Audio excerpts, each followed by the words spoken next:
Hay leyendas que son tan potentes que, bueno, casi no importa si son ciertas. Imagínate esto. Un monje del siglo XIII, en Bohemia, rompe un voto sagrado. Un pecado gravísimo. Su castigo es ser emparedado vivo.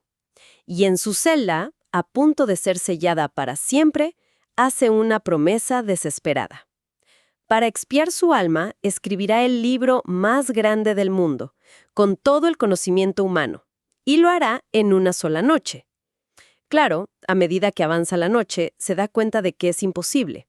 Así que, según la leyenda, hace un pacto, vende su alma al diablo a cambio de ayuda para terminar su obra maestra. Esta es la historia del Codex Gigas, mejor conocido como la Biblia del Diablo. Hoy tenemos una colección de fuentes fascinantes, artículos de historia, datos de la Biblioteca Nacional de Suecia, que es su hogar, y notas de viajeros que lo han visto. Usarla es, en muchos sentidos, más asombroso. El pacto demoniato es una gran historia, sí. Pero la verdad que nos revela el análisis científico nos cuenta un relato de una devoción humana, que roza lo sobrehumano. Exacto, porque la leyenda dice que, como parte del trato, el monje, a veces lo llaman Herman el Recluso, incluyó un retrato del diablo a toda página como una especie de agradecimiento. Es una explicación perfecta y muy dramática para el apodo del libro. Pero, a ver, ¿hay alguna manera de verificar algo así? ¿Qué nos dice la evidencia física, la tinta sobre el pergamino? Esa es la pregunta clave. Y la respuesta está en la caligrafía. Es justo ahí donde la leyenda se empieza a desmoronar y emerge otra historia, una aún más increíble. Un paleógrafo, que es un experto en escritura antigua, Michael Golick, hizo un análisis súper detallado del códice. Y su conclusión fue contundente. Todo el libro, las 620 páginas que sobreviven, fue escrito por una sola mano. Espera, una sola persona. Todo el libro. ¿Y cómo se puede saber eso con tanta certeza? Por la consistencia. Es que es una consistencia increíble. Piensa en tu propia letra en un día. Cambia si estás cansada, apurada o por tu estado de ánimo, ¿no? Pues lo que Gulick encontró aquí fue una uniformidad casi mecánica de principio a fin. No hay signos de envejecimiento en el escriba, ni temblores por enfermedad, ni cambios de estilo. Es como si el tiempo no hubiera pasado para él mientras escribía. Y esto, claro, refuta por completo la idea de una sola noche. Entiendo. Entonces, si no fue una noche, ¿de cuánto tiempo estamos hablando? Y aquí es donde la escala del proyecto se vuelve alucinante. Gulick hizo una estimación. Si este monje trabajara, digamos, 6 horas al día, 6 días a la semana, sin parar, sin contar el tiempo para preparar tintas, las páginas, las iluminaciones, le habría tomado unos 5 años de escritura ininterrumpida. 5 años solo escribiendo. Ya eso es una proeza. Pero seamos realistas. Era un monje, tenía otras obligaciones, los rezos, el trabajo del monasterio. Una estimación mucho más probable, y la que apoya a la mayoría de los expertos, es que este fue el trabajo de toda una vida. Estamos hablando de un proyecto que duró entre 25 y 30 años. ¿Cómo? 30 años, un solo hombre escribiendo el mismo libro durante 3 décadas. Francamente, eso es casi más difícil de creer que un pacto con el diablo. La fuerza de voluntad, la dedicación, es de otro mundo. Exactamente. La verdadera maravilla del Codex Gigas no es un pacto demoníaco, es un testimonio monumental de la perseverancia humana. Una vida entera, dedicada a un único manuscrito. Una vida entera.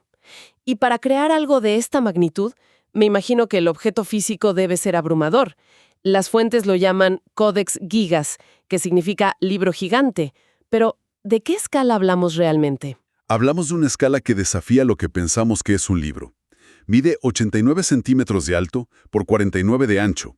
O sea, para tener una idea, es más alto que una maleta de mano de las que llevamos en un avión.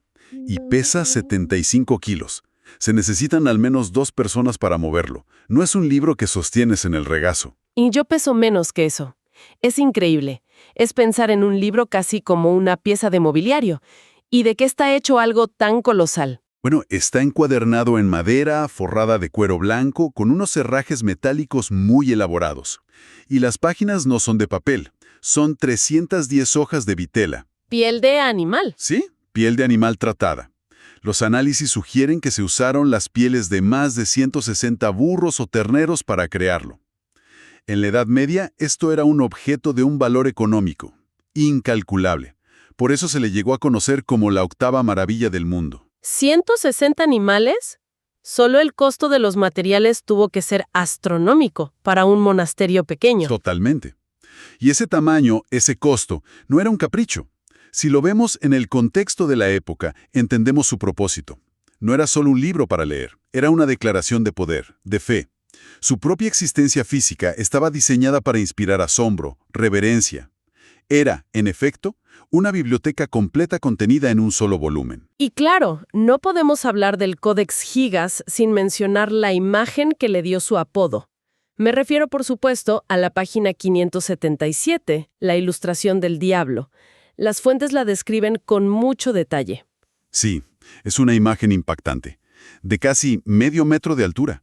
Muestra una figura semihumana con una cara verde, cuernos rojos, garras afiladas y una lengua bífida.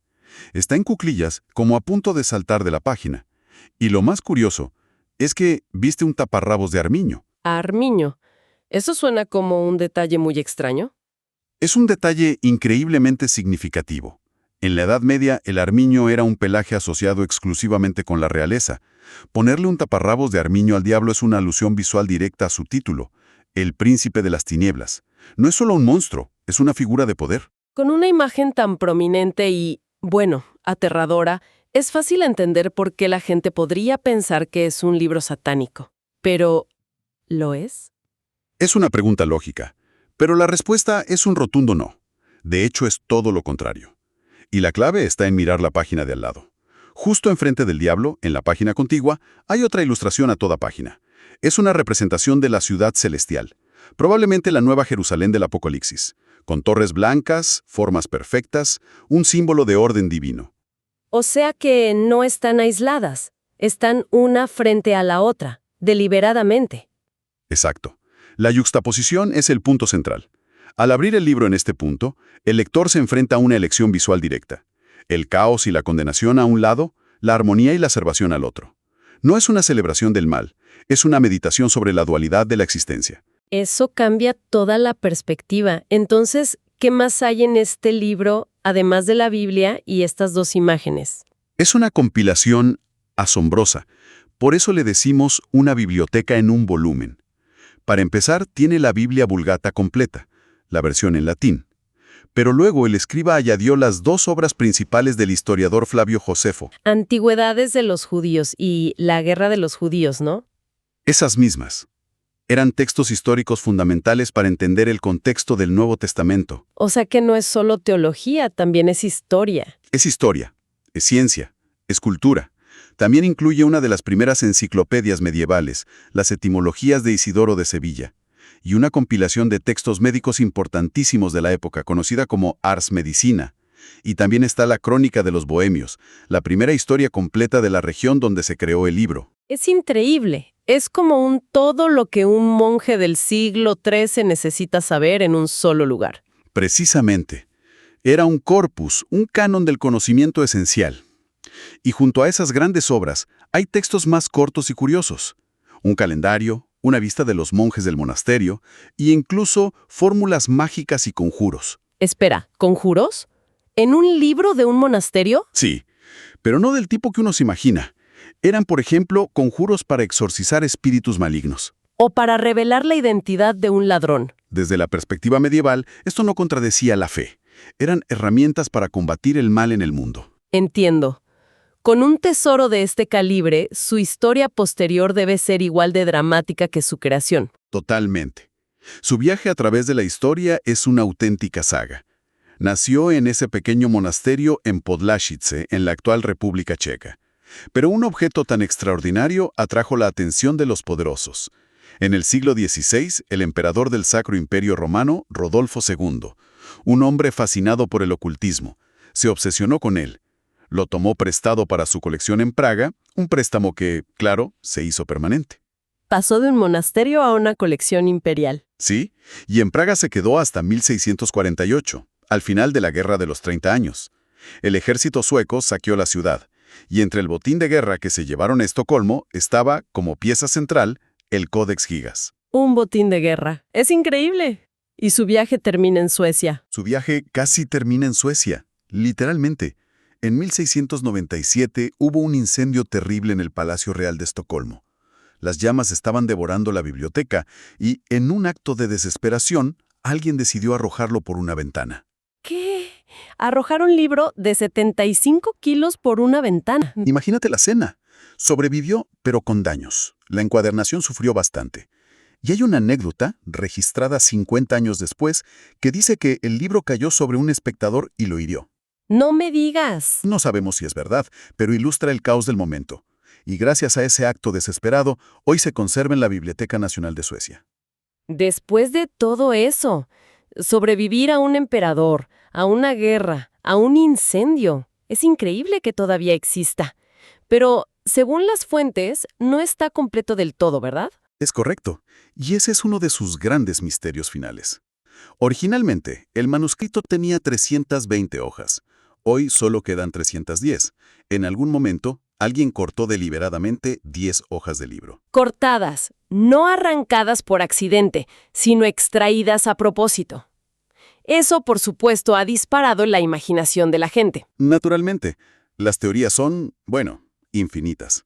Que esas páginas contenían hechizos peligrosos, instrucciones para invocar demonios, profecías del fin del mundo, o un texto perdido llamado La oración del diablo. La idea de un conocimiento prohibido es muy seductora. Pero ¿hay alguna explicación más, digamos, terrenal? La hay, y viene de la propia Biblioteca Nacional de Suecia. La teoría más aceptada, aunque no probada al 100%, es que esas páginas contenían la regla de San Benito. ¿La regla de San Benito? ¿Qué es eso exactamente? Es el conjunto de preceptos que rige la vida en un monasterio benedictino, como el de Podlacheche, donde se creó el códice. Era básicamente el manual de instrucciones para ser un buen monje. De hecho, una nota en el propio índice del códice indica que la regla estaba incluida. Entonces, la pregunta es, ¿por qué alguien se tomaría la molestia de cortar las reglas del monasterio? Es lo menos sensacionalista que se podría haber perdido. Y ese es el verdadero misterio. No es tanto qué se perdió, sino por qué se eliminó. Quizá otros monjes, no benedictinos, lo adquirieron y quitaron la parte que no aplicaba a su orden. O quizá alguien simplemente quería ese texto fundamental. No lo sabemos, pero la explicación más probable es mucho menos dramática que un secreto apocalíptico. Entonces, al final del día, ¿qué tenemos?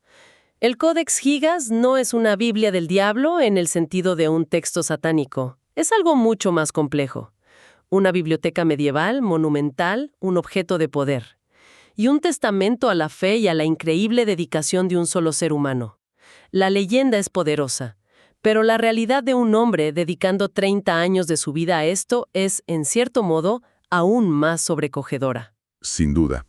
Y para dejar una última idea en el aire, una que conecta la realidad con la leyenda. Las fuentes mencionan algo fascinante.